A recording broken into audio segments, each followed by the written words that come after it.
what does it mean to actually get well? When we started the Lanby, this question was central to our mission. On the one hand, we have a healthcare system that's complex and confusing and irritating. On the other hand, we have a wellness industry that's booming, but increasingly saturated with misinformation. Patients are lost, and so it's our job as primary care to set things straight. When we set out to build the Lanby, we wanted to expand the scope of primary care to bridge that gap between medicine and wellness, empower patients to be their best advocates. And it starts with conversations just like these.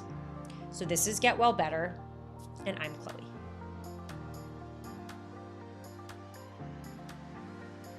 Okay, so this is our first podcast episode, and it felt so natural to have Taylor here with us as our first guest. Taylor has been with us. Actually, Taylor was our first employee ever. So she was with us pre-launch, early days of building out protocols and the vision for how we would operationalize this vision of a comprehensive, holistic approach to primary care. So I'm so excited to have you as an initial guest. And the other reason why I wanted to invite Taylor was because Taylor has sort of seen and witnessed all of the misinformation that exists within the healthcare and wellness industries through conversations with patients, as well as on panels that we've hosted in collaboration with brand partners and thought leaders. Like Taylor very much understands where that misinformation lies. She understands how to debunk some of these very concerning myths that are torturing some of our patients and really set the record straight. And so in thinking about what I wanted to talk about today, I thought about the three major topics that seem to have really shook people in some of the events that we've done together. One is intermittent fasting. Two is metabolic health. And three is supplementation. So we're going to start with intermittent fasting. To set the record straight, what is intermittent fasting and how does it help support longevity? So we're starting with a big one. And thank you for having me. I'm so excited to start the podcast here. Intermittent fasting is probably one of our most popular topics just because it has the most misinformation around it, shrouding who should do it, who should not do it, what are the contraindications, what are the benefits. Since we started the Lanby, I would say that that's probably the most evolved modality for longevity that's actually shifted in kind of the healthcare lexicon, meaning less people are doing it now. For women, I feel like this is a pretty known conversation of like, it's usually not the best option. It is a stressor on your body when you go for long periods of time without food. And so in conjunction with a morning cortisol spike, having coffee, living a stressful life, perhaps living in New York City, it's a stressor until maybe noon when you start eating. For men, different story. Like most things, unfortunately, they could probably get away with it.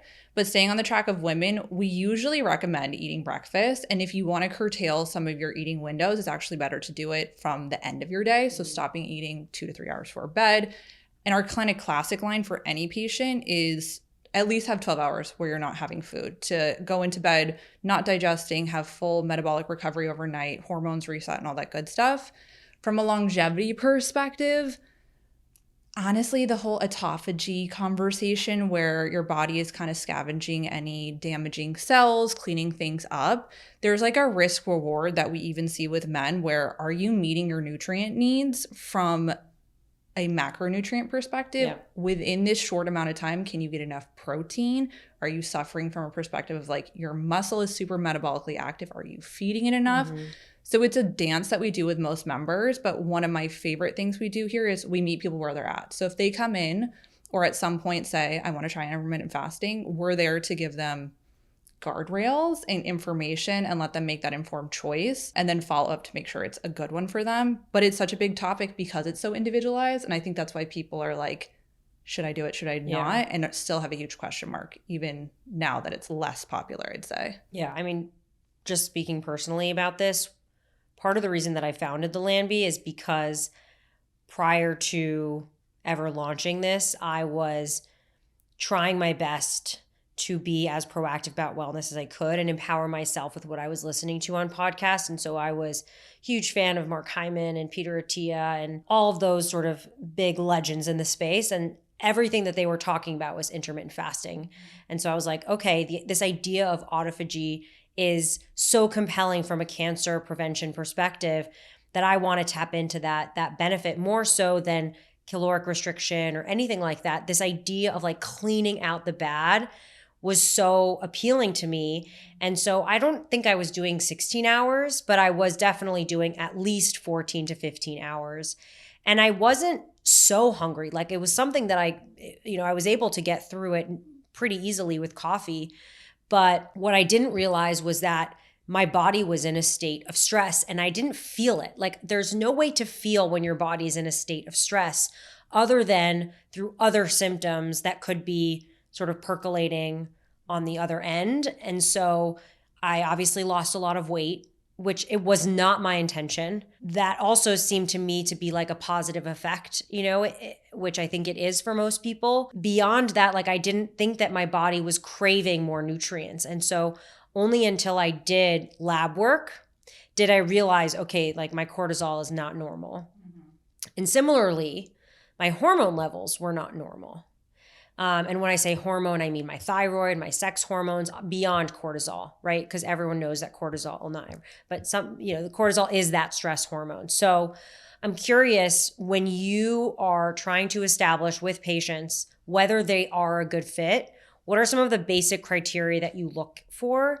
And then even sort of, if you could also explain, why is it that this doesn't affect men in the same way? Like, I literally do not understand, because they have sex hormones, they have cortisol hormones. Like, why do they react differently? I can start from the top. So when we kind of use a discerning kind of algorithm of who would actually qualify for this, thyroid is a big one, which you brought up, hormones. So anyone with a thyroid condition or suspecting a thyroid condition, this would be like the number one thing I would recommend them not doing. And that's male or female. Your thyroid is very sensitive to stress. And again, this is a stressor. So it's one of those things, we do labs for it. We do a very comprehensive thyroid panel. Even if people are subclinical but symptomatic of thyroid things, meaning they have a sluggish metabolism, they're experiencing either body temperature shifts for high or low, concentration issues, sleep issues, all those kind of things, those are stressors in the body. And so it's one of those factors where, yes, there's probably profound benefits on a molecular level that they could be getting, but on a macro level, is it really helping the overall story? Other things like people trying to get their period back or trying to maintain a normal cycle, and this kind of dovetails into why men and women are so different. Your cycle is really affected by stress. Like you mentioned, it curtails all sex hormones. Cortisol shunts different testosterone, estrogen, DHEA levels. And so when you're tweaking things that could impact your stress, you're potentially coming at the cost of your menstrual cycle. Because women have 4-week cycles and men have 24-hour cycles, it's just a little bit more dramatic for us. And like most things in life, it's so unfair that we're faced with so many more nuanced health things than men. But because of that delicate balance, in a beautiful way, honestly, we have to be more mindful of the stressors that we're putting on ourselves. But does that mean that we're at a disadvantage when it comes to longevity? No, not necessarily. It's just, it actually can be, you can flip the script on that. We actually have more evidence to where we are within our own body. Are you having a specific 4-week cycle where there's markers at each week that can show, okay, where am I at? Am I in luteal? Am I ovulating? Am I about to have my period? And then is it coming regularly? What does my cycle even look like? So you could look at it as like a disadvantage, like we have to go through this thing every 4 weeks. Or you can be like, this is my 4-week report card of giving me feedback.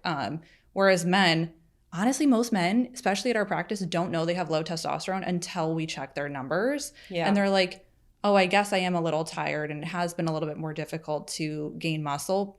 But I would say it's shocking how many people come in and they're really suboptimal when it comes to the male hormones. Yeah, I think the stat is like 80% of our patients come in with a deficiency in testosterone. And obviously that's an issue for many other reasons, right? Yeah. And for them, again, longevity being one of them, I guess you're right. It's more just that men are less informed of sort of what is putting stress onto their body, and stress being sort of the counter to, promoting longevity. Okay, that's super interesting. Do you believe in these longer, more like 72-hour water fasts or even Prolon? Is that something that you've seen have a lot of value when it comes to cellular repair and even weight loss, if that's a goal of a member? Yeah, I would say I'm less of a fan of like the 72-hour, 7-day water fast. Like I really feel like it has to be hyper specific if someone would want to do it, where I would say yes. I'm rarely recommending it to begin with. Prolonged fasts are like cleanses in general, and I think this is a nice Lambie stance that we have. It can help get someone's head above water. If someone is having a really hard time just like finding a baseline, finding a foundational place to start, Prolon, we like a metagenics cleanse, those kind of things strategically can be great. I often find that if you're doing it reactively, like at the top of the new year or because you had a bad weekend, that's just kind of that yo-yo behavior where people don't find sustainable changes. But it is nice in a sense where during those times you can really self-reflect. That's where I see the benefit. People are like, oh, I didn't know that I was snacking for no reason at 2 p.m. on peanut M&Ms because that was just a drive-by thing. I saw my coworker. And when you're on kind of a plan, you can't do that. Yeah. So it informs that like self-awareness, and there are some metabolic benefits. Things like Prolon, things like cleanses can really help from a liver perspective. We know the rise in non-alcoholic fatty liver disease is wild, along with all the metabolic issues that comes with fasting, making sure your blood sugar is in a good place, and kind of drawing a hard line with simple carbohydrate intake is a great place to start. And again, I love the not community, but dynamic partnership that we have with our patients, that if they're doing that, it can be hard for a lot of people going 180. So we have feedback and ability to chat with us, and it can be a tool. It wouldn't be my end all be all starting recommendation, but I don't mind them. Okay. So before we get to metabolic health and specifically focusing on CGMs, is there a type of detox? Because intermittent fasting oftentimes is used as a detox. Is there a type of detox that you think everyone should explore on an annual, semi-annual, quarterly, whatever it is basis? I would say daily. So our detox pathways are how we sweat, how we use the bathroom, both urinating, going number 2, making sure that all of our organs are working how they should be. So drinking really good water, making sure you're hydrating properly. 90% of people aren't drinking enough water. So half your body weight in ounces of fluid. So like generally, how much water is that for you? Like 2 to 3 liters. Okay. Adding minerals to that to make it even more impactful. The trace minerals. We love our trace minerals here. You know that. They taste gross, but you have to get past it. I know. I haven't gone past it yet. Yeah, in a couple more weeks. Yeah. But having your trace minerals in your water, making sure you're going to the bathroom every day, at least once. That's another, I would say 70% of our patients. It's a starting place for us. Sweating, opening up your detox pathways. So whether that's exercising, using a sauna. Every day? In some form, I would say multiple times a week you should be. Because I feel like with a lot of strength training workouts or even sculpt or Pilates, I mean, you're not always sweating. They're not that intense. That's a good point. But in some capacity, moving and sweating honestly is important. So at some point in the week, multiple times a week, find a way. Maybe this is your sign to get a sauna. And then just making sure that you're supporting your liver. I think this is a conversation that we have a lot with a lot of our members. There are certain foods that benefit liver health, cruciferous vegetables, bitters, things like that, limiting added sugars. We love our supplements, which I know we'll get into. Yeah. And limiting the things that really offend your liver, because your liver is such an important organ. Obviously alcohol, but like all the endocrine disruptors, think of the chemicals that come from packaging, from chemicals in food, from our own water if it's not filtered, perfume, self-care products. Not to do every single thing all the time, but think about like, what's an easy swap? Like, oh my God, I use a perfume every single day. Maybe let's spread the wealth there and do it a couple times a week. Okay, and asking for a friend here, what do you think is the best way to detox after a night of drinking? Is it electrolytes? What do you do to support your liver post a few drinks? And even if it's just one drink? I would say rehydrate. So you can consider adding in the trace minerals or electrolytes. It's a great way to do it. Alcohol is super dehydrating, just how it impacts our kidneys on a hormonal level, actually. And then making sure the next morning, or if you're having a meal when you are eating, make sure it's blood sugar balanced. I know we've had this conversation a lot about alcohol's impact on blood sugar. I think fun fact, it actually makes your blood sugar plummet, as you know. So you're kind of in a blood sugar roller coaster. So having a really balanced meal, having protein, fiber, veggies, a healthy fat, So important either day of or next morning. And I know that's not people's knee-jerk reaction when they wake up after a few drinks, but you're really in kind of this position where you got bad sleep, you're dehydrated, and you're in a blood sugar roller coaster. Yeah, and all you want is the greasy egg sandwich. Yeah, you need the egg sandwich. But what your body truly needs is probably eggs with like a little arugula and some avocado. Yeah.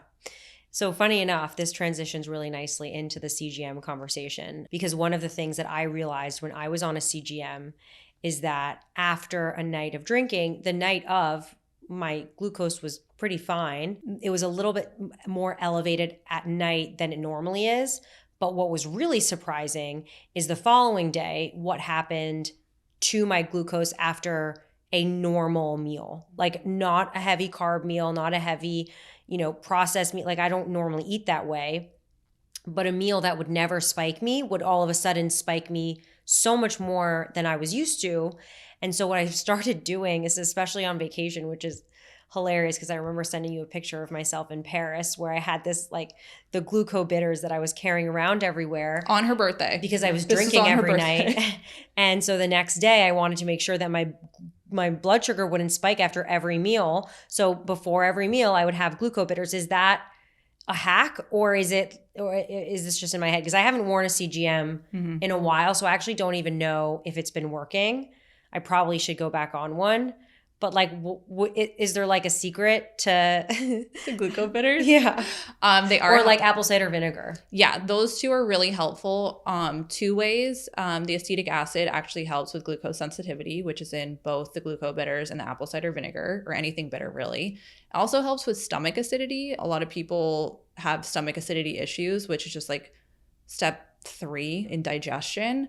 So it really does help with better digestive effect. And that's the kind of Kickstarter of where glucose gets shunted after all the digestive agents that happen in your mouth. But it's a great tip. And to even go back to the night of drinking and your experience with like, I never do this. And even the day after, I'm just seeing all this like dramatic effect on my glucose response. It's really enlightening when people wear CGMs because of how empowering it is. From that one night, your glucose actually totally is kind of thrown off, for some people up to 72 hours. We're seeing more research on it's probably happening from a mitochondrial level where you're kind of just in an inflammatory state. Obviously, it impacts our GI, so our microbiome and all that. But having those tools, like you said, okay, I'm going to have my night in Paris and the next day I'm going to use my glucose bitters, are the behavioral hacks that I like, rather than like depriving yourself and being like, okay, I guess I just don't eat at all. Right. Those are my favorite tools. Walks after meals, starting with your protein, starting with your fiber. Those things I think go a long way. And the CGM gives you that feedback to where you're like, oh, it is working. Or, oh, bananas don't work for me. Or things like that where you're really empowered. So the last question that I want to ask about when it comes to alcohol is, are there specific types of alcohol that are less likely to mess with your glucose the next day or even the night of than others? Like I know that wine tends to be higher in sugar than tequila, but I actually find that my tequila, when I drink tequila, it still gets all messed up. Yeah. So no alcohol is going to be health positive. Let's start off with that. Wine is probably the worst. Like you mentioned, there's a ton of added sugar. There's no food label on wine or really any alcohol unless it's coming in a can. Yeah. Think about your wine bottle. It doesn't come with a nutrient fact label. So they can, I mean, by law, they do have to abide by certain things, but they're not telling us. That's why there's certain organic, sugar-free wine options right now. But I would say that wine is probably the biggest culprit for blood sugar imbalances, especially overnight. Actually spoke to a patient this morning just about that. So it's pretty dramatic to see. Cocktails. So think about all the added sugar in cocktails. Okay, but side note on cocktails. So I've convinced myself that dirty martinis are like a wholesome cocktail because they have the olive juice. And I'm like, oh, well, olives have fat and protein. So maybe that will round out the negative of it. Yeah, those 2 olives really holding it down for your protein. But what about the juice in it? Don't they put olive juice in a dirty martini? Yeah, I think that's a dirty martini. Yeah, I'm sure it's fine. It's probably not the worst one. That's why I actually do prefer clear alcohols for my patients. It's just, I mean, a martini is pretty straight to the point. So I appreciate a good that. Martini. Okay, yeah. Well, we'll stop talking about alcohol now. All right, so moving on to, actually before I move on to supplements, I do want to give people a chance to understand, like, why is blood sugar so bad? Like, people especially like that are not so familiar with the wellness industry, they always ask me like, who cares? Like, why does it matter that I have glucose circulating in my blood? That's a big question. So blood sugar balance is so important because it affects every other area of your body. It affects your heart health, your brain health, obviously your metabolic health, your composition, meaning your muscle versus body fat versus visceral fat, your mood, your sleep. It's kind of just like the central focal point for so many other health conditions. And usually it's the most upstream solution to tackle all of those health conditions. Even when someone, for example, that has high cholesterol, what is the first thing I'm doing? It's not me pulling out eggs. It's getting their blood sugar in check, making sure they're eating the right things. Oftentimes that balances their blood sugar, but it's optimizing for nutrients that support that too. So it's almost like the most catch-all solution to things because of how detrimental it is when it's in a bad place. And you think about 9 in 10 Americans actually have some form of metabolic dysfunction. So clearly there's an issue. It could be an environmental thing. Obviously, healthy, fresh food is an issue for a lot of areas in the country, but also just how convenient foods are that are typically not healthy. And at the end of the day too, if aesthetics, health, whatever doesn't make you motivated, how you feel should. There's a big difference from being in a blood sugar free fall versus being balanced versus being all over the place. Mm-hmm. So that's something I can usually get people to hold on to. Yeah.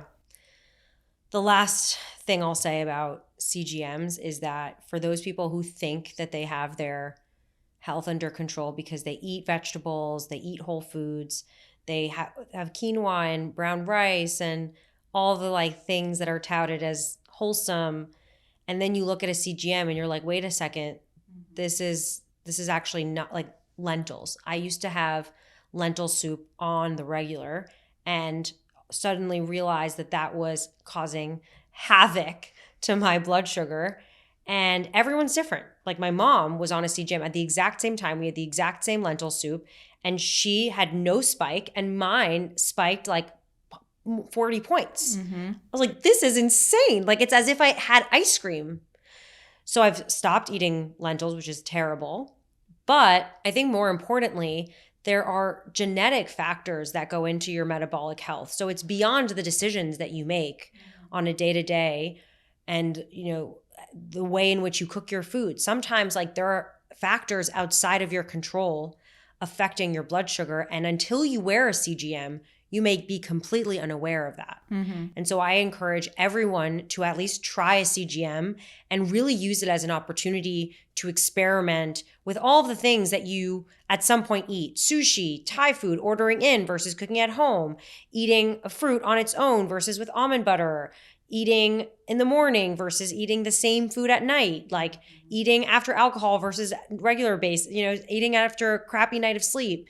There are so many ways in which you can play around with a CGM and derive value that it's definitely something to explore. But more importantly, doing it in collaboration with a provider who can really help you analyze the results and make tweaks to be able to optimize. Okay, so I'll leave the CGM conversation. So now pivoting over into supplements. Supplements are, it's so funny because I feel like on the one hand, we really want to encourage people to just live a healthier lifestyle with respect to diet and with respect to intake of, trace minerals, electrolytes, whatever it be. But at the end of the day, there are instances where supplementation is recommended, if not necessary. Mm-hmm. So can you just to start off, delineate when diet can be tweaked to improve levels and specifically what those levels are that we're mostly targeting versus when, you need to jump to supplementation? Yeah. I love the line, it's not only what you're eating, but what you're absorbing. Mm-hmm. So I would even say first and foremost, like test, don't guess. So that's why I do love our comprehensive labs here. But a lot of the time you can get enough nutrients from foods. Certain nutrients are harder than others, starting with the ones that I usually ask people to supplement with: vitamin D, mm-hmm. magnesium. Certain forms of B vitamins are actually better from a supplement perspective. Fish oil, if you're not eating enough fish in a week or you're worried about certain mercury things, which is a different conversation.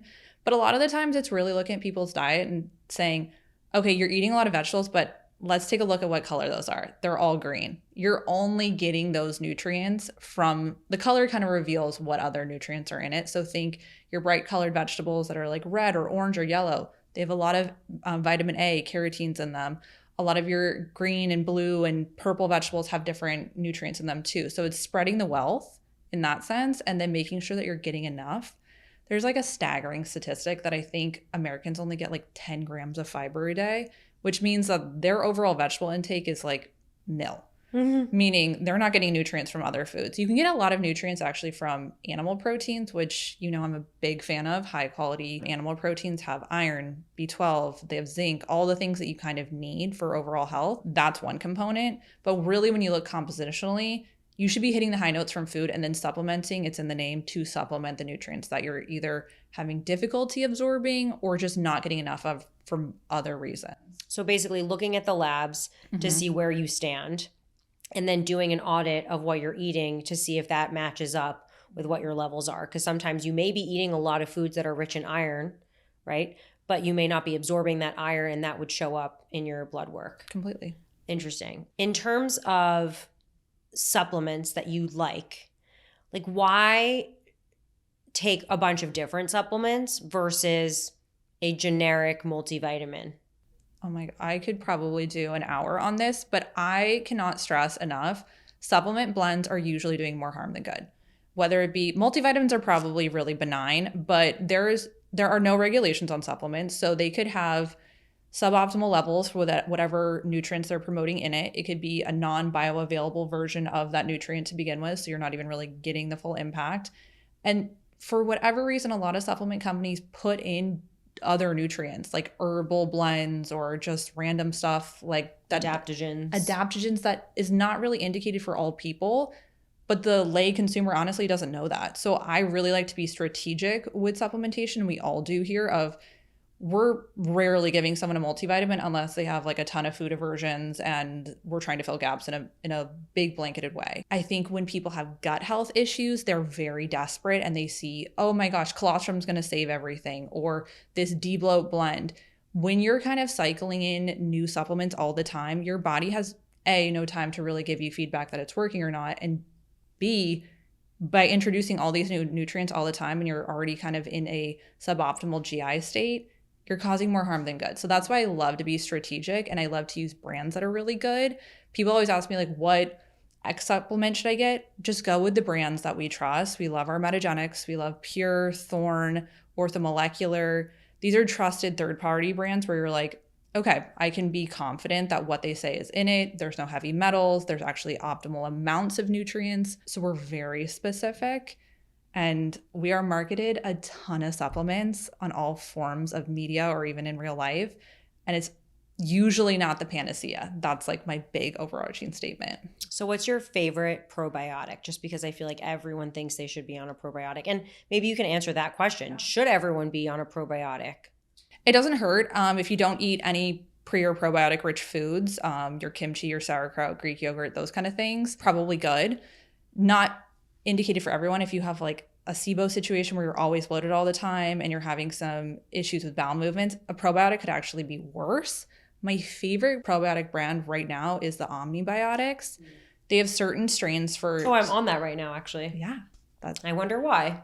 I might have recommended it. There are certain strains for certain indications. So it's not just like, here's a probiotic and call it a day. Like if you're stressed, there's one. If you're post-antibiotic, there's one. In tandem antibiotic one. So it's very strategic and it's very helpful. And I think you could attest to that. Mm-hmm. It's just a great blend. But again, given someone's overall presenting symptoms or testing that we do, we're very specific with what probiotics that we want.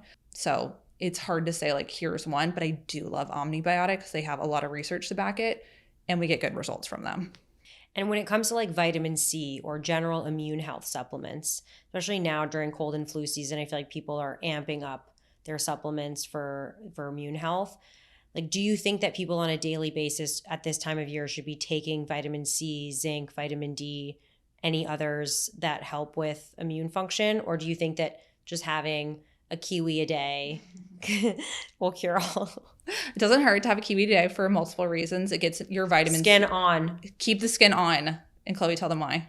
because it's got more fiber than any other part of the kiwi. All-star student. A+. You should also be having a vitamin D in your routine, especially during cold and flu season. If you're a New Yorker or kind of just not in a sunny region, you're not getting it through sun. And what dose of vitamin D? Like 1,000, 5,000, 15,000? Test your levels, but typically 5,000 IU is a maintenance dose. It's paired with a K2, so better absorption. We love the Metagenics one. It's probably our most recommended supplement. For more immune support, I do love a vitamin C. We like a buffered vitamin C by Integrative Therapeutics. But honestly, you can get vitamin C pretty readily available through like citrus fruits. So that one's fine. We love like an NAC if you're having upper respiratory issues. It's anti-mucolytic. Yeah. I think we've given that to you before when everyone got swept with this recent cold or flu. I had the craziest sinus pressure and nothing was working. Mucinex, Tylenol sinus, nothing. And then I started taking this supplement, NAC, 600 milligrams, 3 times a day, 2 pills, which is a lot. Mm-hmm. And in the matter of a night, my sinus pressure went away and I started to feel better. When you have kids, you're just constantly sick. So. Yeah, I know. My heart goes out to parents. Thank you so much.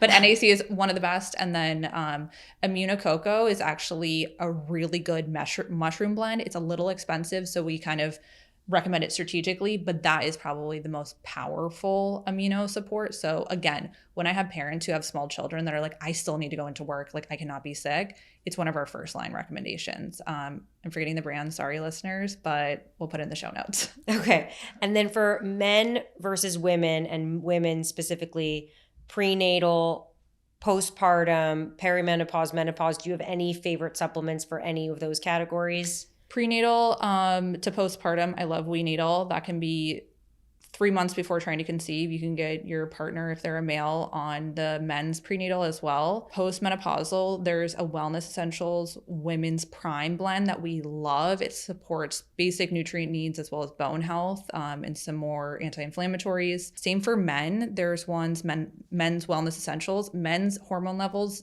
decline naturally as they age. It's a really nice herbal blend with some testosterone support. I would say be strategic as always, like talk to your healthcare professional, but those are like our heavy hitters when it's like, we know these work, we know these help, but rarely are we like, you should take a multivitamin unless you're on oral birth control. You should be on a multivitamin if you're taking any form of birth control. Phytomulti by Metagenics is our go-to. I wanted to just give you one last chance because we've talked about 3 major topics that require some demystification. But from your perspective, and again, we'll save this for another time, but are there other like quick fads that you feel need a double take? And again, this is an opportunity for you to go to your provider and ask questions. And oftentimes it might not be a primary care physician. Maybe it's your health coach. Maybe it's your, GI or OBGYN, whatever it is. But are there certain things that you think people should be more aware of and not necessarily just listen to what they're hearing on podcasts? 2 come to mind. One is be specific. So we get a lot of people that come in and say, I think I have a hormone issue, or I think I have a gut issue. You need to keep diving deeper into what that means for you, because hormones can be, like you mentioned, cortisol. It can be your sex hormones. It can be your hunger hormones. So really that's a hot topic of like hormone balance, but be hyper specific and really know what your symptoms are that you're trying to triangulate with that symptom. Same with gut health issues. Like I have a gut health issue. What does that really mean? Mm-hmm. So knowing yourself and being interoceptive, meaning what is going on inside so I can present to your practitioner. And then the importance of sleep. I feel like I wax poetically about sleep all the time, but let me tell you, it helps everything. I don't have children, so I can't speak to the parent side of it, but like, after one bad night of sleep, how you feel when you wake up, you're ravenous, you're not in the best mood, and the day is just not that great. So there are so many things going on that can just be optimized for good sleep hygiene, consistency, quality, and duration, which could be, maybe it's future topic that we stay tuned. We're definitely going to have to do another topic exclusively dedicated to sleep. So stay tuned. All right. Thank you guys. And thank you, Taylor. This was so fun. I mean, I can chat with you all day. Thank God you work for the Lamb. Always a pleasure. Okay. Thanks, Chloe. Thanks for listening to this episode of Get Well Better. Subscribe on Apple Podcasts, Spotify, YouTube, Amazon Music, or wherever you listen to podcasts. You can also subscribe to our newsletter to stay up to date. Follow along at The Lambie on social media and visit us online at thelambie.com. You can also schedule a 15-minute consultation.